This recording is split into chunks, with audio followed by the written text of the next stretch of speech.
Hello નમસ્કાર વિદ્યાર્થી મિત્રો, વેદ ડિજિટલ એજ્યુકેશનમાં આપનું હાર્દિક સ્વાગત છે। આજે આપણે ધોરણ 7 વિષય સામાજિક વિજ્ઞાનમાં પાઠ 1 જેની સ્વ અધ્યયન પોથીનું 100% ટાઈપિંગ સાથે સંપૂર્ણ સોલ્યુશન જોવાના છીએ। તો ખાસ વિદ્યાર્થી મિત્રો, ચેનલમાં નવા હોય તો ચેનલ સબસ્ક્રાઇબ કરી બાજુમાં બેલ આઇકન પ્રેસ કરો, જેથી તમને અવનવા વિડીયોની માહિતી નોટિફિકેશન મળી શકે। વિડીયો લાઈક કરો, તમારા મિત્રો દોસ્તોને શેર કરો। તો પહેલું છે ચેપ્ટર રાજપૂત યુગ, નવા શાસકો અને રાજ્યો। તો એમાં છે સાચો વિકલ્પ પસંદ કરી લખો। પહેલું, અણહિલવાડ પાટણ માટે નીચેની કઈ બાબત સુસંગત નથી? તો આ નગર બનાસ નદીના કિનારે સ્થપાયેલ। નીચે પૈકી કોણ સોલંકી વંશના શાસક નથી? વનરાજ। નીચે પૈકી કઈ બાબત વાઘેલા શાસકો માટે સુસંગત નથી? વાઘેલા વંશ પછી ગુજરાતમાં સોલંકી વંશનું શાસન આવ્યું। ચેર વંશ ભારતમાં કઈ દિશામાં શાસન કરતો હતો? દક્ષિણ ભારત। નીચે પૈકી કઈ બાબત ચૌહાણ વંશના શાસકો માટે સુસંગત નથી? આ વંશનો સ્થાપક સોમેશ્વર ચૌહાણ હતો। વિદ્યાર્થી મિત્રો, આવા સરસ મજાના વિડીયો આપણે પરેશ સર વિરડિયાના તમારે જોવા હોય તો તમને મળી જશે, અને બીજા બધા ગણિત વિજ્ઞાન બધાના વિડીયો મળશે આપણી વેદ ડિજિટલ એજ્યુકેશન નામની એપ્લિકેશનમાંથી। 3 થી 12 ધોરણના તમામ વિષયના વિડીયો લેક્ચર, સ્વાધ્યાય સમજૂતીના વિડીયો, પરીક્ષા માટે ઉપયોગી પેપરો, અસાઇનમેન્ટ, પ્રથમ પરીક્ષાના પેપર, વાર્ષિક પરીક્ષાના પેપર, સ્વઅધ્યયન પોથી, પ્રોજેક્ટ પ્રવૃત્તિ, આ બધું ગૂગલ પ્લે સ્ટોર કે જ્યાંથી ગેમ ડાઉનલોડ કરો છો તો ત્યાં જઈને વેદ ડિજિટલ એજ્યુકેશન નામની એપ્લિકેશન ડાઉનલોડ કરો। ઓપન કરશો એટલે આ પેજ ખુલે, એમાં તમારા પોતાના મોબાઈલ નંબર નાખો, સેન્ડ ઓટીપી કરો। ન ખ્યાલ આવે તો કોઈ ભણેલ ગણેલ વ્યક્તિની મદદ લો। પેડ કોર્સમાં બધી પીડીએફો, એક્ઝામ પેપરમાં પેપરો, 3 થી 12 માં 3 થી 12 ધોરણના વિડીયો, તમારું ધોરણ પસંદ કરી વિષય પ્રમાણે પાઠવાઇઝ, સ્વાધ્યાયન પોથી, પ્રોજેક્ટ પ્રવૃત્તિના વિડીયો નિહાળી શકશો। ખાલી જગ્યા પૂરો। ભારતમાં નર્મદા નદીની દક્ષિણમાં આવેલા રાજ્યોને દક્ષિણના રાજ્યો કહેવામાં આવે છે।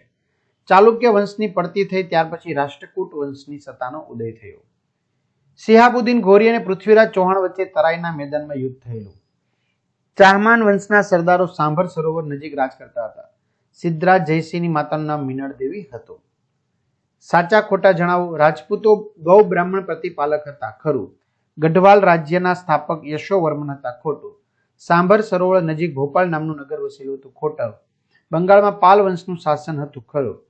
કૃષ્ણ અને કાવેરી નદીઓ વચ્ચેના ભૂમિ પ્રદેશ ઉપર વરંગલ રાજ્ય હતું, ખરું। ચલો, કૃષ્ણરાજ તો પરમાર વંશ, કુમારપાળ સોલંકી વંશ, વાસુદેવ પલ્લવ વંશ, શારંગદેવ વાઘેલા વંશ, રાજેન્દ્ર પ્રથમ ચોલ વંશ। મને ઓળખો, હું વાઘેલા વંશનો છેલ્લો શાસક છું, કર્ણદેવ। મેં વાતાપીને રાજધાની બનાવીને અલગ સ્વતંત્ર રાજ્ય સ્થાપ્યું હતું, પુલકેશી પ્રથમ। હું રાષ્ટ્રકૂટ વંશના શાસકોમાં સૌથી વધુ શક્તિશાળી શાસક હતો, ગોવિંદ ત્રીજો।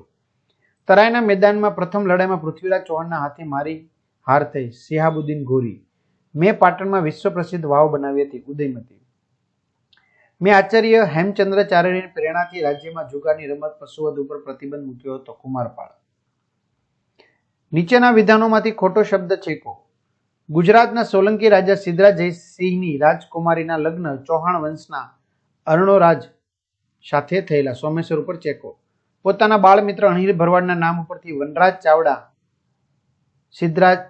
ચાવડાએ નવીન નગરનું નામ અણહિલવાડ પાટણ રાખ્યું। તો વનરાજ ચાવડા સિદ્ધરાજ જયસિંહ ઉપર ચેકો, એ નવીન નગરનું નામ અણહિલવાડ પાટણ રાખેલું। દક્ષિણમાં ચાલુક્ય વંશની પડતી થઈ ત્યારે રાષ્ટ્રકૂટ વંશની સત્તાનો ઉદય થયો, ચોલ ઉપર ચેકો। સેતુંગ વન અયન ઉપર ચેકો, ચેર વંશના શાસકોમાં સર્વશ્રેષ્ઠ શાસક હતો। ગુજરાતનું પ્રાચીન બંદર ભૃગુ કચ્છ એટલે હાલનું ભરૂચ, ખંભાત ઉપર ચેકો। વર્ગીકરણ કરો। પરમાર વંશ મુંજ, ભોજ, સિયક। સોલંકી વંશ મૂળરાજ, ભીમદેવ, કુમારપાળ। વાઘેલા વંશ વીરધવલ, સારંગદેવ, અર્જુનદેવ। નીચેના પ્રશ્નોના 1-2 વાક્યમાં જવાબ લખો। ખજુરાહોના મંદિરો કયા વંશના શાસકોએ બંધાવ્યા હતા? ખજુરાહોના મંદિરો ચંદેલ વંશના શાસકોએ બંધાવ્યા હતા। સોલંકી કાળમાં કયા શાસકો થઈ ગયા? સોલંકી કાળમાં મૂળરાજ, ભીમદેવ પ્રથમ, સિદ્ધરાજ જયસિંહ, કુમારપાળ, ભીમદેવ બીજો વગેરે શાસકો થઈ ગયા। ગુજરાતમાં યુનેસ્કો દ્વારા વર્લ્ડ હેરિટેજ સાઇટનો દરજ્જો કયા કયા સ્થળને મળેલો છે? ગુજરાતમાં યુનેસ્કો દ્વારા વર્લ્ડ હેરિટેજ સાઇટનો દરજ્જો ચાંપાનેરનો કિલ્લો, રાણકી વાવ અને ધોળાવીરાને મળેલો છે।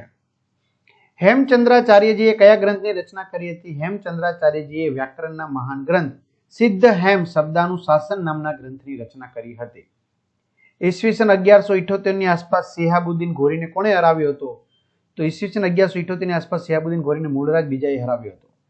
સેન વંશના સમયમાં કયા કયા ગ્રંથો રચાયા હતા? સેન વંશના સમયમાં દાનસાગર અને અદ્ભુત સાગર નામના ગ્રંથો રચાયા હતા. ગુજરાતમાં સલ્તનત કાળના સુલતાનોમાંથી કોઈ પણ ત્રણના નામ જણાવો. ગુજરાતમાં સલ્તનત કાળમાં અહમદ શાહ, મહમદ બેગડો, બહાદુર શાહ જેવા સુલતાનો થઈ ગયા. ચાલુક્ય વંશના મહત્વના શાસકોના નામ જણાવો. ચાલુક્ય વંશના મહત્વના શાસકોમાં રાજા જયસિંહ, પુલકેશી પ્રથમ, કીર્તિવર્મા, પુલકેશી બીજો જેવા શાસકો થઈ ગયા. રાજપૂત યુગમાં અમાત્ય મંત્રીઓનું શું કામ રહેતું હતું? રાજપૂત યુગમાં અમાત્ય મંત્રીઓનું કામ મંત્રણા કે રાજનીતિ કરવાનું હતું. રાજપૂત યુગમાં કર ઉઘરાવાનું માળખું કેવું હતું? રાજપૂત યુગમાં જમીનની ઉપજનો 6ઠ્ઠો ભાગ કર તરીકે ઉઘરાવાતો હતો. તેમજ બંદરો અને નાકા ઉપર તથા સિંચાઈ ઉપર પણ કર ઉઘરાવવામાં આવતો હતો. પ્રશ્ન 9, નીચેના વિધાનો માટે કારણો આપો. તરાઈની લડાઈ ભારતના ઇતિહાસમાં સીમા ચિહ્ન રૂપ મનાય છે. તો ઈસવીસન 1191માં થાણેશ્વર અને કરનાલ વચ્ચે આવેલા તરાઈના મેદાનમાં શિહાબુદ્દીન ઘોરીને પૃથ્વીરાજ ચૌહાણે હાર આપી. તે પછી 1192માં પૃથ્વીરાજ ચૌહાણને હાર થઈને દિલ્હીના તખ્તા પર મુસ્લિમ સત્તાનો ઉદય થયો. આમ તરાઈની લડાઈ ભારતીય ઇતિહાસમાં સીમા ચિહ્ન રૂપ મનાય છે.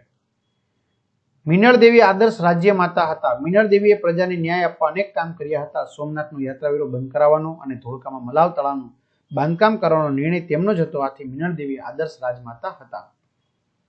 ભોજ પરમાર વંશના સૌથી શ્રેષ્ઠ રાજા માનવામાં આવે છે. તો ભોજ રાજાની ખ્યાતિ ભારતના એક આદર્શ અને લોકપ્રિય રાજા તરીકે હતી. રાજા ભોજે ધારા નગરીમાં એક મહાશાળાની સ્થાપના કરી હતી. ફરતી ટેકરીઓની વચ્ચે તેણે ભોજપુર નામનું સુંદર નગર વસાવ્યું હતું. આમ ભોજ પરમાર વંશના સૌથી શ્રેષ્ઠ રાજા માનવામાં આવે છે.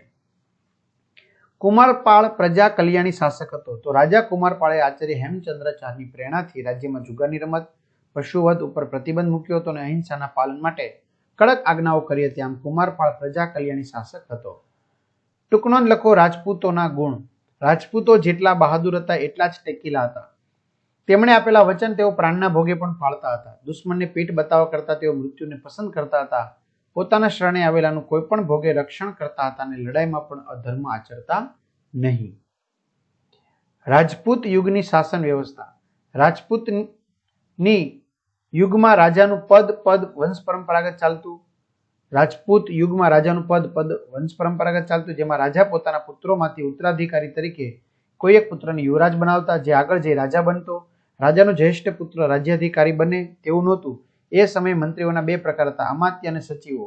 જેમાં અમાત્યનું કાર્ય મંત્રણા કે રાજનીતિ કરવાનું હતું, જ્યારે સચિવોનું કાર્ય લડાઈ તથા સુલેહનું હતું. દરેક પ્રકારની નીતિઓમાં અંતિમ નિર્ણય રાજા કરતો. આ સમયે શાસનના અમલદારોમાં મહાપ્રતિહાર અને દંડનાયક જેવા હોદ્દાઓ પણ અમલમાં હતા. માગ્યા મુજબ પ્રવૃત્તિ કરો. તમારા ગામ કે શહેરની આસપાસ જૂના સમયના સ્થાપત્યની માહિતી મેળવી તેના વિશે નોંધ તૈયાર કરો. તો અમારા શહેર અમરેલીમાં રાજમહેલ જૂના સમયનું સ્થાપત્ય છે. તેનું નિર્માણ મહારાજા સયાજીરાવ ગાયકવાડ ત્રીજા દ્વારા 1892માં તેમના નિવાસસ્થાન તરીકે કરવામાં આવ્યું હતું. આ રાજમહેલ 2 માળનો છે અને તેમાં ભવ્ય બારીઓ આવેલી છે, જે તેની સ્થાપત્ય શૈલીને આકર્ષક બનાવે છે. મહેલની સામે મહારાજા સયાજીરાવ ગાયકવાડ ત્રીજાની કાંસ્ય પ્રતિમા ગર્વભેર ઊભી છે. આ મહેલ તે સમયની ભવ્યતા અને રાજવી ઠાઠને પ્રતિબિંબિત કરે છે. ભૂતકાળમાં આ રાજમહેલ જિલ્લાની વિવિધ કચેરીઓ જેવી કે કલેક્ટર ઓફિસ અને જિલ્લાની કોર્ટ તરીકે ઉપયોગમાં લેવાતો હતો.